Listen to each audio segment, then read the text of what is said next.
So here is practice 11.2, and start with the first problem. The first question here is, where is the function discontinuous? So we can see we have a nice line here, and it gets ripped apart right here at 2, 3, 4, 5. So right here at x equals 5, we have a discontinuity.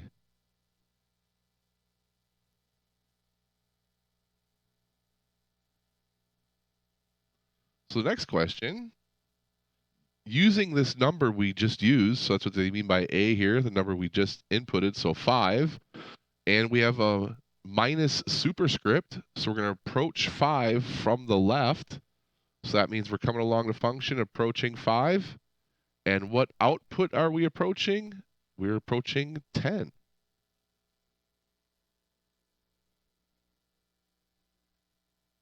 So the next question, what is the limit from the right? Because we have the positive superscript. So now we're on this part of the function coming from the right, and we're approaching a height of 0.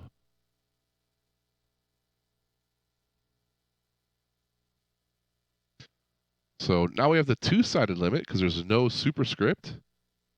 And a two-sided limit only exists if the left and the right equal. In this case here, the left limit is up here. The right limit is down here, and they do not equal. So the two-sided limit does not exist. And now they want to know just function notation here. What is the function at 5? What is the function value? So remember, the function value is solid things. So the solid line and solid circles is where the function exists. Open circles is where the function does not exist. So f of 5 is 10.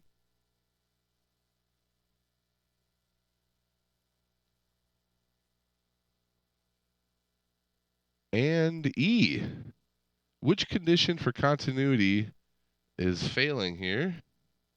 So why is it discontinuous at 5 here? Why is that the case? And that is because the left limit and the right limit don't equal. So there is no two-sided limit.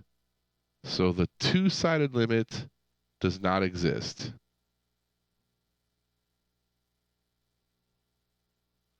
And let me just set up this question really quick. So question 2. And the first thing they're asking is, where is this function discontinuous? So where does this line get broken? So the line all solid through here, solids well connected through here, and then right here we have a problem because we have a hole. So that breaks apart the line, and this is where we will have a discontinuity then. So that is at 1.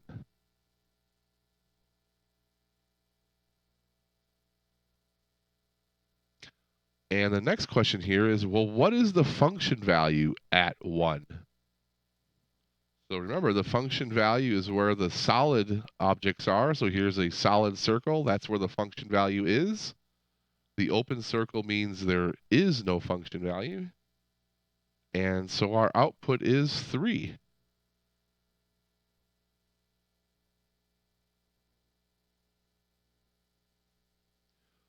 And now we want to do the left limit, since we got the minus sign superscript. So approaching this from the left, what height are we approaching? We're approaching this height. And that is minus 1.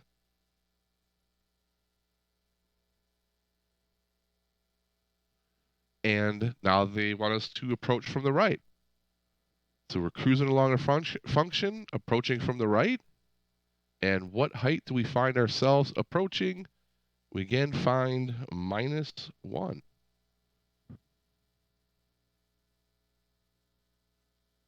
And now they want to know the two-sided limit at minus 1. Or, I mean, at 1. So what is the two-sided limit right here? Well, the left-sided limit and the right-sided limit equal. and they equal 1 or minus 1.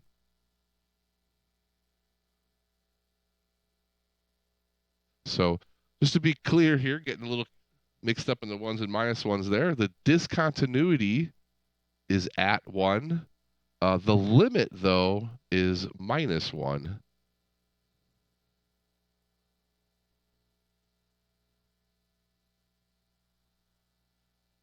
And our next question here, what causes continuity to fail here?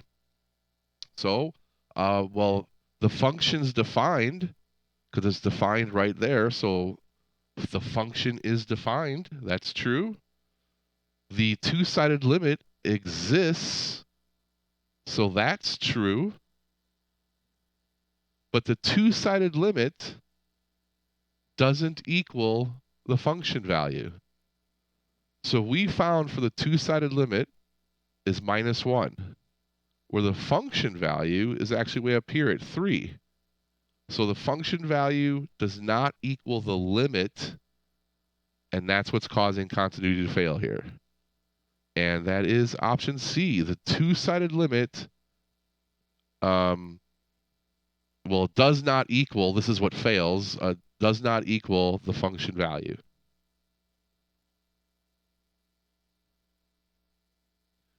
And let me set up this problem.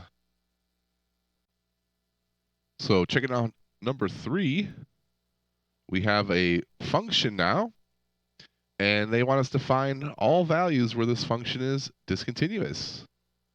So recall from the lecture video, when looking at a function, how to determine where it's discontinuous. Remember, the function has to be defined. So discontinuity will occur when there's division by 0. And so that's what we'll want to look at then, is where do we get division by 0? So we want to then solve for where we get division by 0. And then using your algebra knowledge, you'll find out this gives you the solution of 0.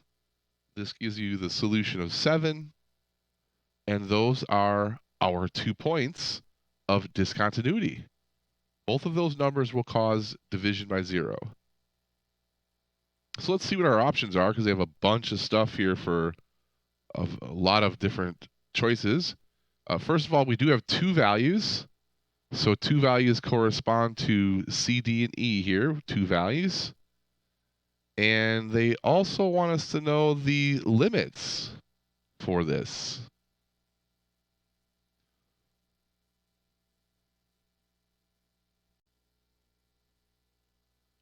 All right, so I just wanted to pull up this function actually on Desmos here so we can take a look at it.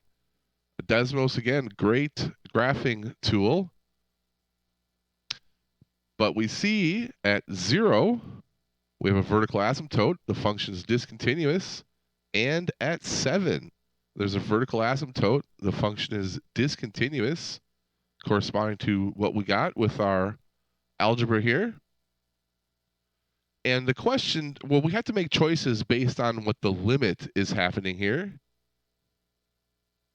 And there's something I just wanted to point out that is something that's fairly simple you can do here to figure this out, is that we know these are our points of discontinuity here. And so something that we could do is simply plug these in and see what happens. So of course, division by 0 is undefined, but if you look at the function is bending towards infinity. So in other words, now this isn't a technical equal sign here, because 5 divided by 0 is undefined. I can't say it equals infinity. But using limit talk, we can say this is going to infinity. And the same thing will happen with 7. So if we would plug 7 in, the other discontinuity,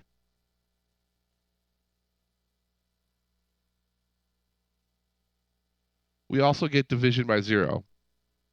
And what I want to point out here that's important is this compared to this.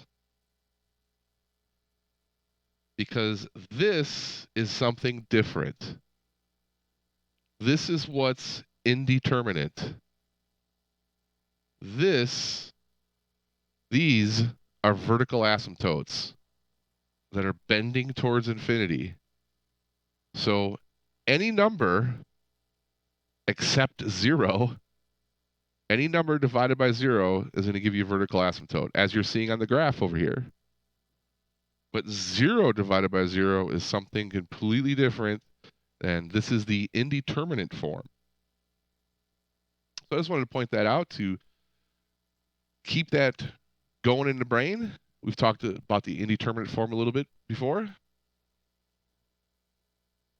So let's check out what our answers are here. So our final answer here is, because they want the limit at these values, is that they do not exist. So we have two values, and they probably want us to enter in an order. I'll just use commas, all right? And the limits for both these values do not exist.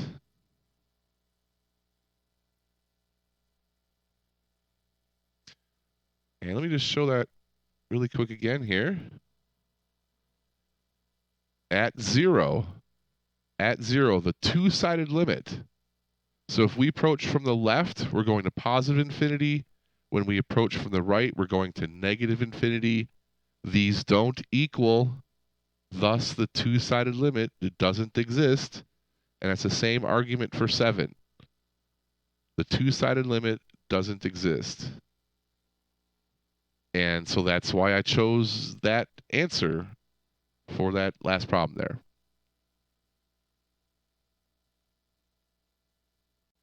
Okay, so taking a look at this number 4 then, popped it up on Desmos again. So here's what it looks like. This is what the graph looks like. It's a linear function. And that may look puzzling because you see an x squared there. How can x squared be a linear function? Well, there it is. This is a function with a hole in it. The hole is actually at 8, so about right here. But again, you can't see holes. Good graphing technology is very few graphing programs that can graph the hole. They usually just draw right over it. And that's what you're seeing here.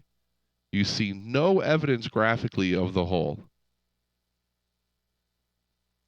And there's something else I wanted to say really quick with the technology and showing the graph here, is that ultimately you are expected to be able to do this through algebra. I'm just trying to help build your confidence on how the algebra connects to what you're seeing with the graph. But remember, the technology can help us, but you can't skip the journey over here of learning how to do the algebra. So they want us to figure out where the function is discontinuous. Well, we can see that it's going to have division by 0. And so we know it's discontinuous at 8. Now, if we want to know what type of discontinuity this is, we can just plug 8 in and see what happens.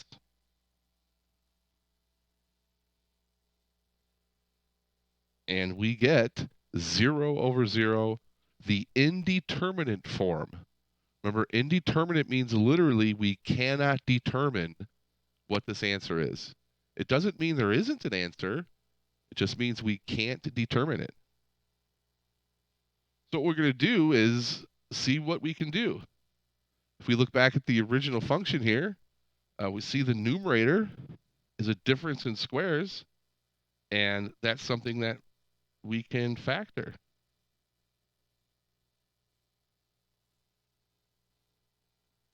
And having done that, the x minus 8s then cancel, and so we're just left with then the x plus 8. So now our discontinuity is at 8. So if we want to know what the function is at 8, well, now that we've made our cancellations, let's try it again. So, well, let me just be really clear with this. this is our simplified function after our cancellations. And now we're going to plug in 8.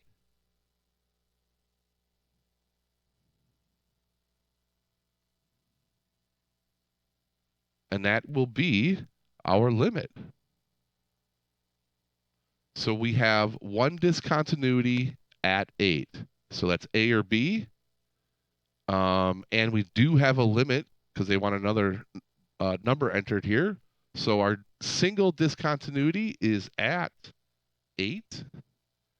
And the limit at 8 is 16.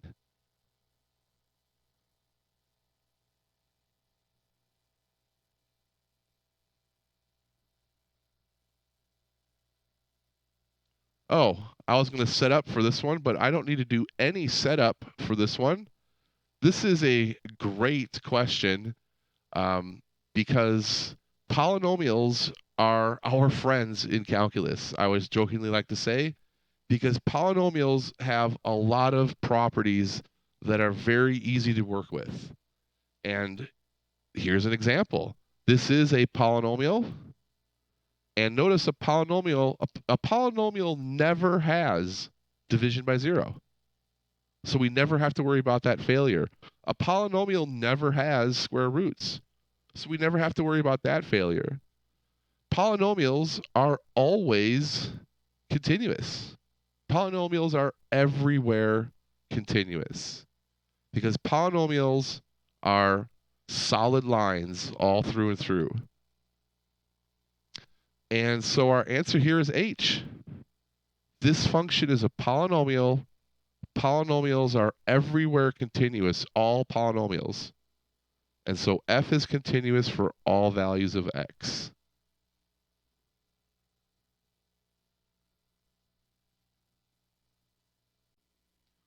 So for number 6, I specifically picked this one because of the absolute value sign, because there's something I want to say that doesn't seem to be common knowledge a lot with the absolute value sign. And I just want to look at this for a moment, this absolute value sign in the numerator. There is a way to break this apart. And we have to do it with piecewise functions, though. And remember, the absolute value sign always makes our quantity positive, always makes it positive. So let's say x is always greater than minus 6. Now, why minus 6? Because minus 6 plus 6 is 0.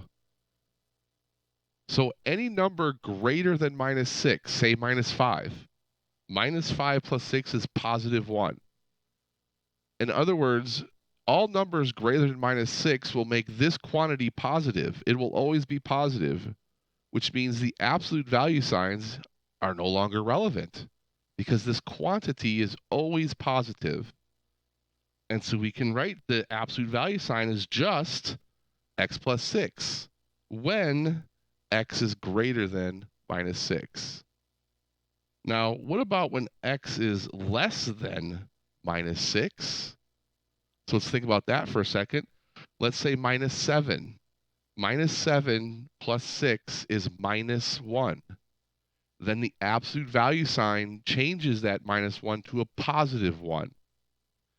And we can do that same process by doing minus times x plus 6.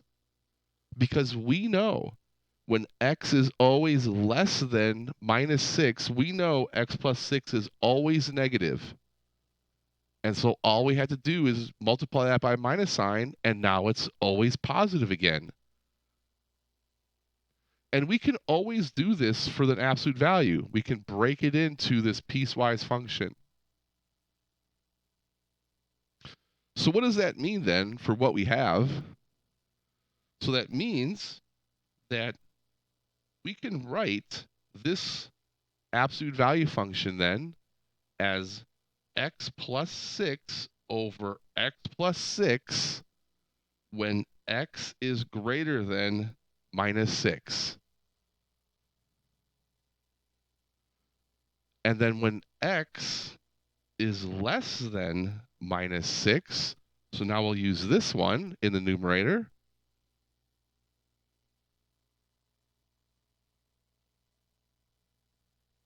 And so we can break this function, we can break the absolute value into these two functions that no longer have the absolute value. And notice that x plus 6 divided by x plus 6 is 1. And notice x plus 6 divided by x plus 6 is, again, 1, but we have the minus sign. So that's minus 1.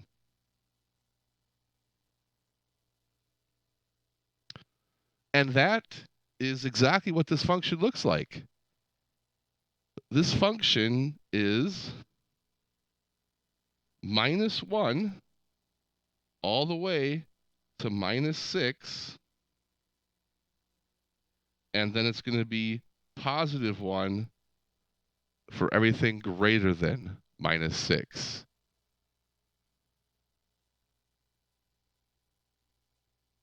So how does that help us answer this question then? So the question is there a discontinuity? And there is a discontinuity. The discontinuity is right here at minus 6. Because minus 6 is where the absolute value is changing from an output of 1 to minus 1. So our discontinuity, we have a single value for our discontinuity, and it's at minus 6. Now, the second part they want us to answer here is, well, what's the limit at minus 6? Well, at minus 6, if we approach from the left, we're at minus 1. But if we approach from the right, we're at 1. These don't equal, and so the two-sided limit doesn't exist.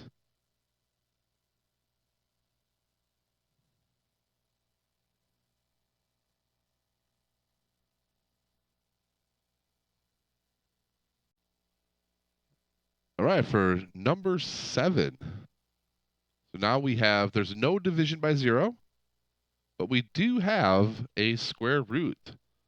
So we can't take the square root of a negative number. That means mathematically that x minus 7 cannot be negative, which means it has to be greater than or equal to 0. And then we can simply solve this. Now, this is technically the domain of the function. This is also where the function is continuous. But we want where it's discontinuous. And so discontinuous is everything else.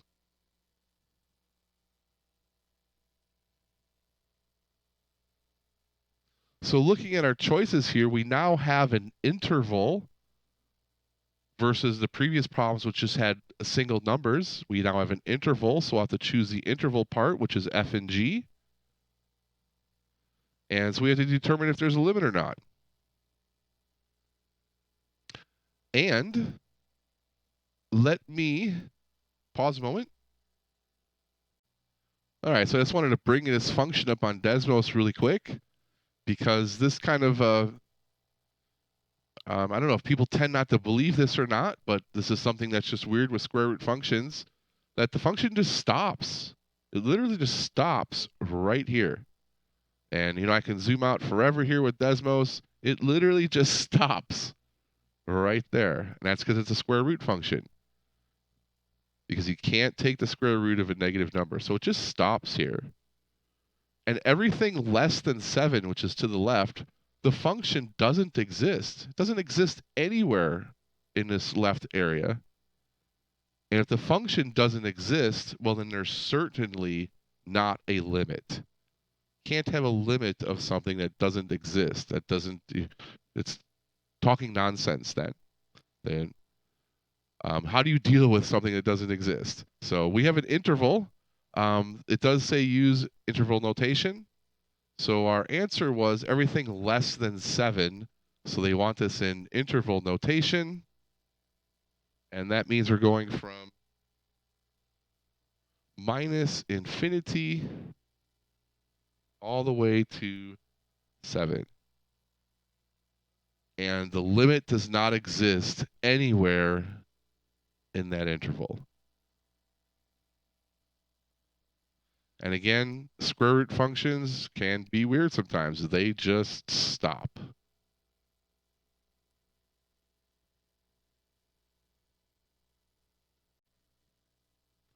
So this first question here, we have to choose the graph.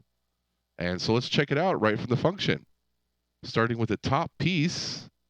So everything less than 3. So I'm just going to say this is 3. And everything less than 3 has an output of 2. So I'll just say that's there. Now, this is an inequality, a less than sign. There's no equals on it. So no equals means open circle. Now this next one says from 3 to 6. So I'll just say 6 is there. We have x minus 7. So a linear function. And how are we going to graph this? Well, let's check out what the outputs are from 3 to 6. So if we plug in 3, 3 minus 7 gives us a minus 4. So at 3, the function is down here at minus 4. At 3. Now I'm giving that a closed circle there because notice we have equal signs on these inequalities, which means this middle segment will have closed circles on the ends of the line. So we plug in 3, we have minus 4. And now if we plug in 6, well, 6 minus 7 is minus 1. So at 6, it's at minus 1. And there's our linear function. And then finally, for the last piece, everything greater than 6 is minus 1. So everything greater than 6 is minus 1. And there's our function. Just graphing it from the information given. And let's see which one this looks like. And these last two are the closest, but the circles make a difference. We have open circle, closed circle. That's correct. This is closed and then open, which is incorrect. So it's that one.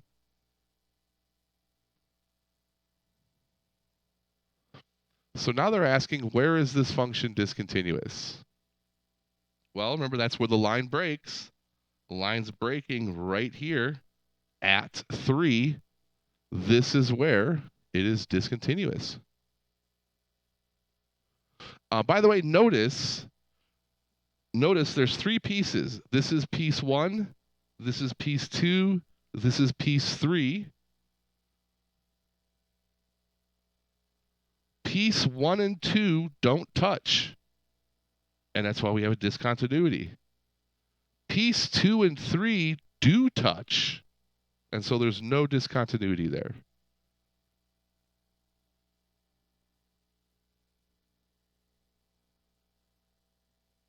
Find the limits as we approach 3 from the left and the right. So approaching 3 from the left means we're up here. So approaching 3 from the left, that limit is 1. We're at an output of 1. So the limit from the left is 1. And the limit from the right, so the limit from the right means we're cruising along the function here. And as we get closer and closer to 3, we're at an output of minus 4. And so that's the right-sided limit there.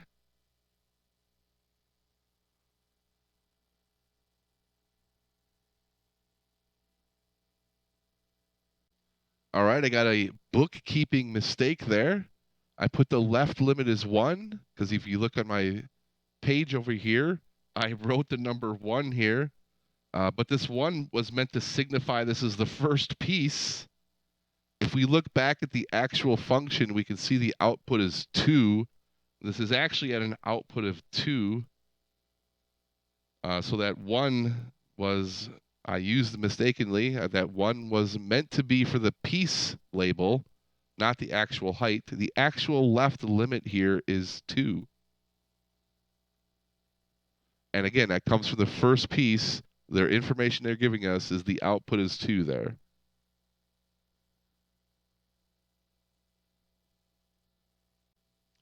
All right, so we have our first piece. For everything less than and including 0, we have 2x plus 5.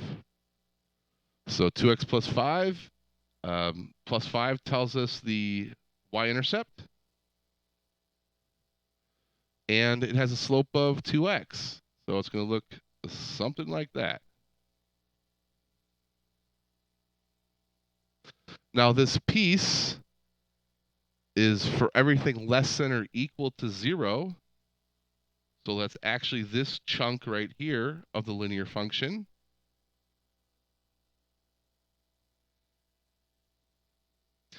And then the second piece is a parabola. And we're going from everything greater than 0. So in something like this,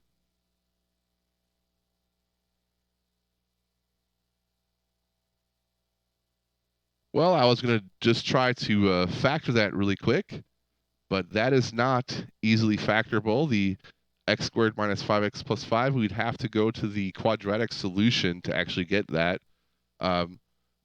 which we could do if I want to get an accurate graph here, but we don't actually have to do that. We can use some knowledge we already know of polynomials without having to look at Desmos or a graphing tool. So x squared, remember the leading coefficient.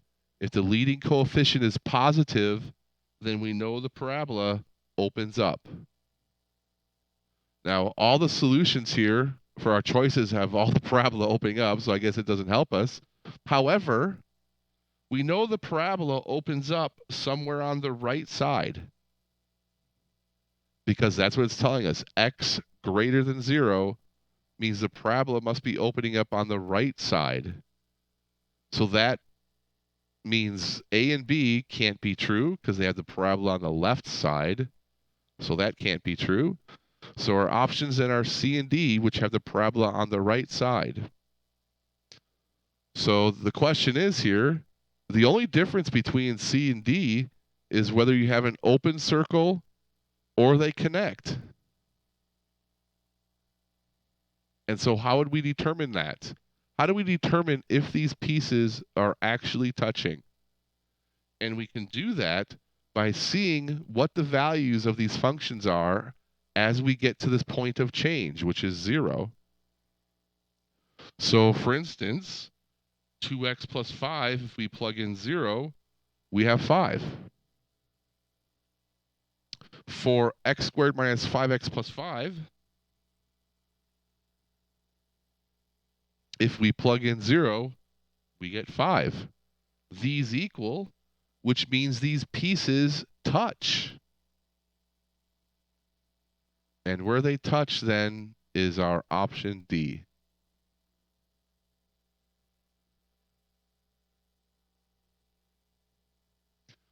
The function is discontinuous. Okay, well, D is the correct picture. Notice this function is a solid line because the function touches right here. So this is a solid line. It's an unbroken line, which means it is everywhere continuous. The function is continuous for all values of x.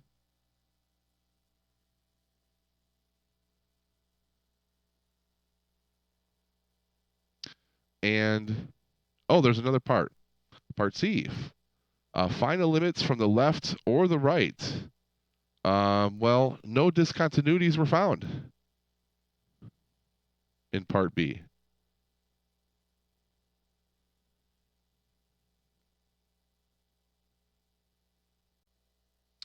So for the last context problem here,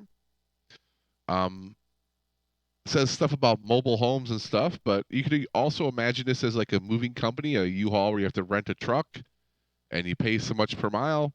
And this data table is telling us that the cost per mile changes depending on how many miles you drive. So if we look at our inputs, 0 to 150, $4.25 is what they will charge, and I'll just say that's up here somewhere. So from 0 to 150, you're going to pay $4.25. Now notice the 150 has an equal sign on it, so that means there's a closed circle there. From 150 to 300, we're now doing $3.50 per mile. So I'm just going to say that's here somewhere.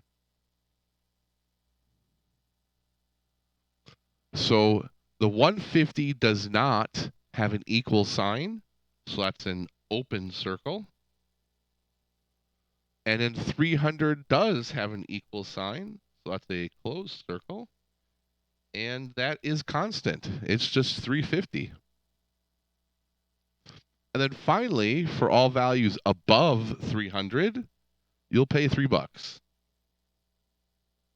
So I'll just say that that's right there. Notice there's no equal sign, so we have an open circle. And that goes on then forever like that. And here is what the graph looks like from the data table given. And I would highly recommend you try to start with this first before you answer the questions. Understand the information that's being given to you. So now that we have a better understanding of our information here, let's check out the questions. So find the cost to move 123 miles. All right, well, 123 miles is in the first piece. I will absolutely get my calculator out for this because we're going to do 425 times the number of miles we got. 522.75.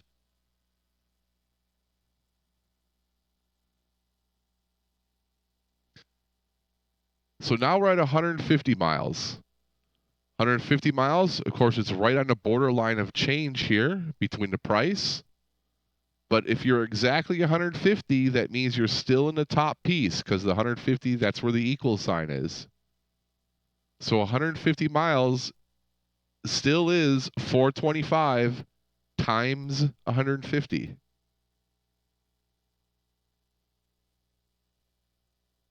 $637.50.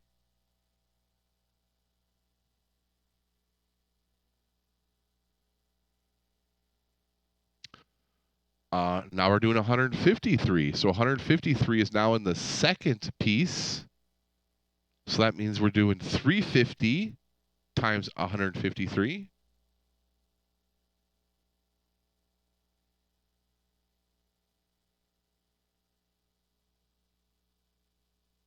$535.50.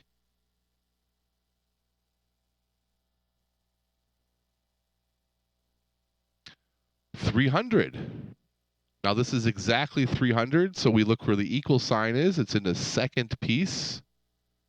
So exactly 300 is the second piece, so we do 350 times 300.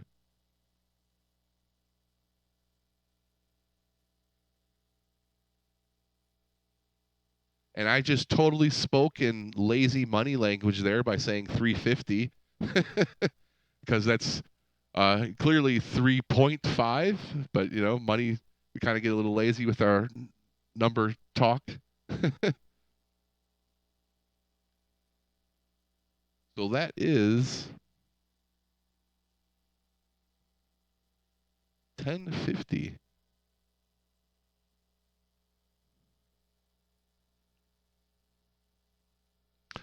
And then well, I don't know if this is finally, but 420 miles. That's the last piece. So we're doing $3 times 420.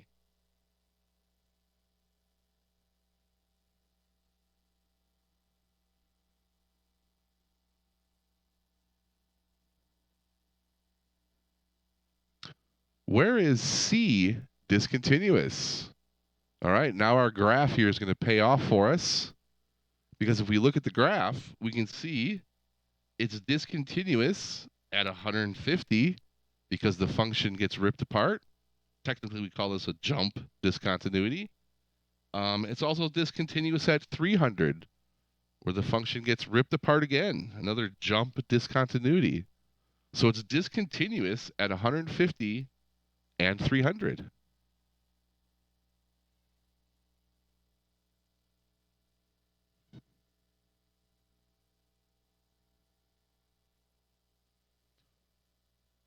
And that's the end of the question. Oh, wow. I was really hoping we could use the graph a little bit more there, but definitely needed something to help you out with the last part. So anyways, there is practice 11.2.